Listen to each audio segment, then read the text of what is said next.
Good morning, friends. Good morning, loyal audience. There have been some visits to Kiev lately by Yellen and by Farhan of Saudi, and supposedly they're giving money uh, to Ukraine. There are many problems with that. Just want to bring to your attention. These two cannot be so benevolent or suddenly decided to help Ukraine. Uh, MBS and Putin are joined at the hip. So is Yellen, right? So what are the reasons, the possible reasons that they are coming to Kiev to give money? Supposedly, I read that Saudi is giving $500 million to Ukraine. These guys don't come to support those bankers, like the CEO and members of the Grading and Frensington Institute of Economics in New York. They don't come, they do not show up to help or to assist or to support. So they are coming there for few reasons. One is because now they know that Russia is defeated, so they want to bank. It's called war-rich blood money, meaningly after death and destruction and hurt and maiming and so on, they come and like lend money and collect like a hefty sum afterwards. Or usury interest rate, which is their history from the beginning of mankind. Well, from the beginning of their own creation, whatever it is, right? So now they're going to come and those loans, as I know it, called hedge funds sometimes. They almost never get paid. Why? Because the interest rate is very high. Two, they keep doing certain things in cooperation with the Kievan non-Rus, right? And that keeps going. It becomes more like a stint, like a needle. You know how you stick sometimes a needle into human beings, like a serum, like to feed them the sick, and you hang it on this metallic pole, and they insert it into the humans to hydrate them, to do so and so, and right. That's what they do. But this needle they stick in the life of a nation, they never remove, and it grows bigger and bigger, and more needles are waiting in the wings, right? So that's one reason is really to collect on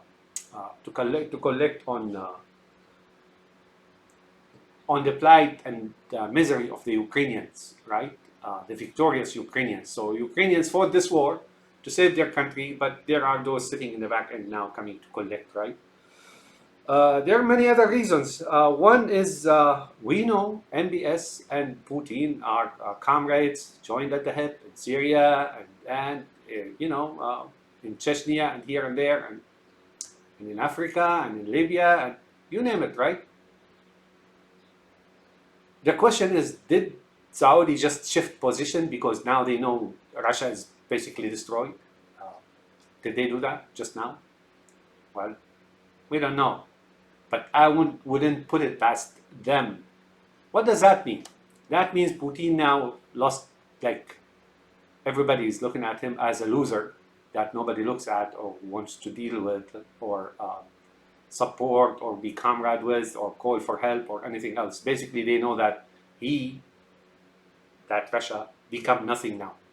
Uh, and the nuclear threat, they know all too well that they're hollow. These threats are hollow.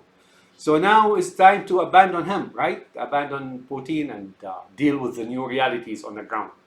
Maybe that's what the Saudis are doing. I don't know. I really don't know. I have a third thing a third possibility. That is really Putin intended to destroy Russia, because now there's a new thing, right? Going. So if he destroys Russia, uh, which I doubt, this is a very small chance, very small possibility. If he destroys Russia, uh, something else is going to rise up after the current status. those are sitting in the wings. Russia has oil and gas and weapons, and, soldiers, right? So there are many possibilities. But know this, Ukrainians, the Yellen visit and the MBS visit are not there because they want to support you or because they feel like they have to go against Putin or Russia, for that matter. I don't know about Putin. And so. What makes me think this is not, although it's a possibility, in the realm of possibilities and logic, it is there, right? That possibility of them shifting position now is there, right? Those Saudis.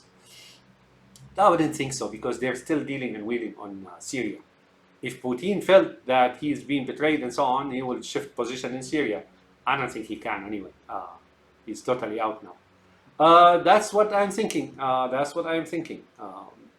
So don't welcome those guys as saviors, you Ukrainians. Those guys are there really basically to capitalize and bank on the aftermath that you paid dearly for and fought for. Now they've come to basically pocket it. Now, I want you to, I'm going to be a little bit on the periphery here, exit from the normal line of speech or lecture. This guy, Farhan, who came to Kiev, he dressed as like Arabs, right? Oh, I want you to think twice about that. You think of Kiev or Ukraine and Germany. No, you think of Saudi and the Gulf countries and Syria, Iraq for that matter, and Iran. When it comes to demographics and religions and so on, they are no different from you, Ukrainians, Kievans, and Americans, and English, and Germans, and Russians too, right? They're no different. Their power structure and rule and politics and allegiance and corner of or root, and this is no different, folks. They dress different, yes. Those upper echelons, they're no different from what you have in Germany. They're no different from what you have in Russia. They're no different from what you have in Kiev. No, not at all. No. If you keep that into account in mind, you will begin to resolve the riddle of the political landscape today. That's what I want to say. So don't be taken. Don't surrender. I heard or I read a report that Ukraine is sitting on a big deposit of natural gas and so on. Probably oil. I don't know. Maybe natural gas. And basically, that's what they're doing. The second thing they're banking on is now they feel that Russia may be weak enough. That's how they feel. That it's going to break up or change regime or something of the sort.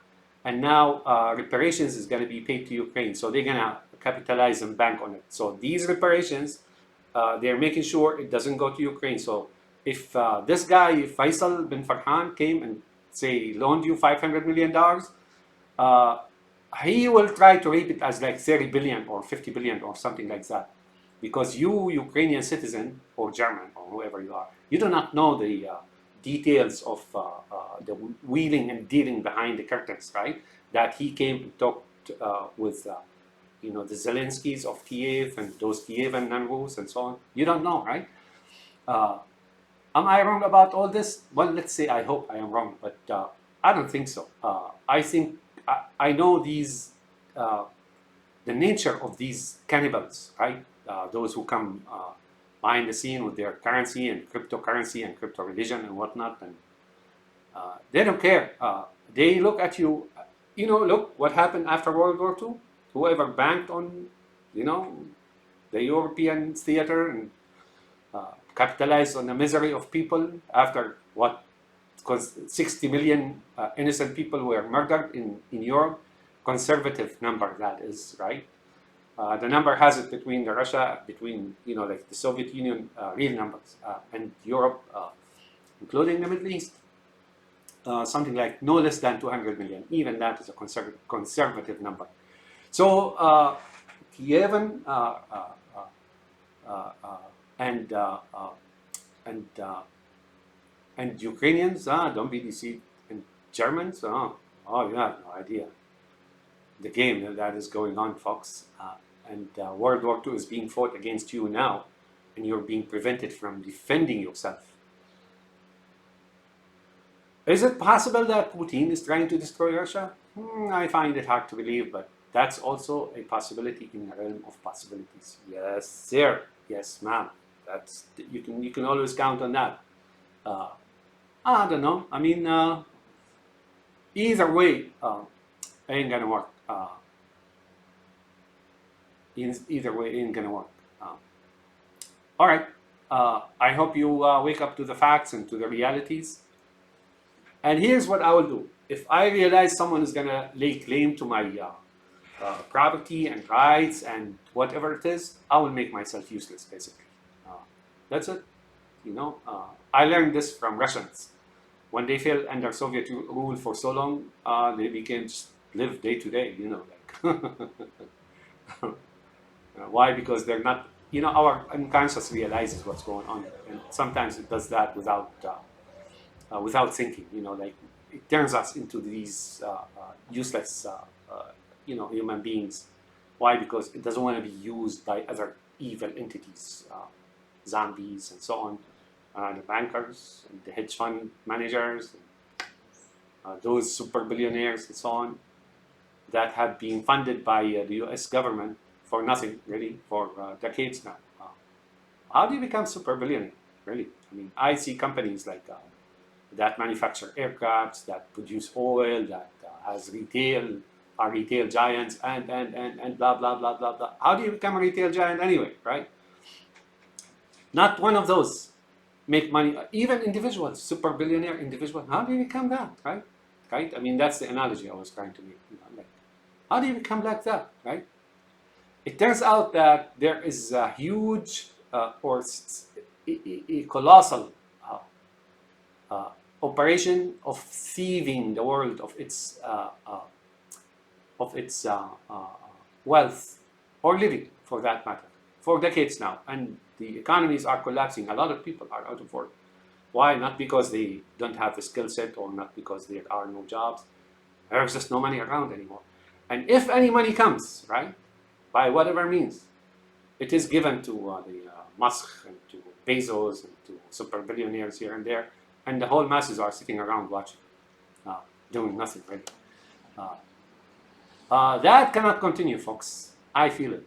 It's not going to continue. And you can, for the protection of that stolen capitals, the stolen capital, the stolen wealth, we even had a pandemic, right? Just to protect it, to protect that stolen sum. Have a nice day, my friends, and be very careful. Kievans, Ukrainians, Kiev and Rus, the Vikings. Be very careful what's coming your way. Even if you won this war, but now comes the other war, the economic war, that's going to steal everything that you have, and then put those who work in the electromechanical field, sometimes you have like a pipe, right? And they attach a T to it, right? A T.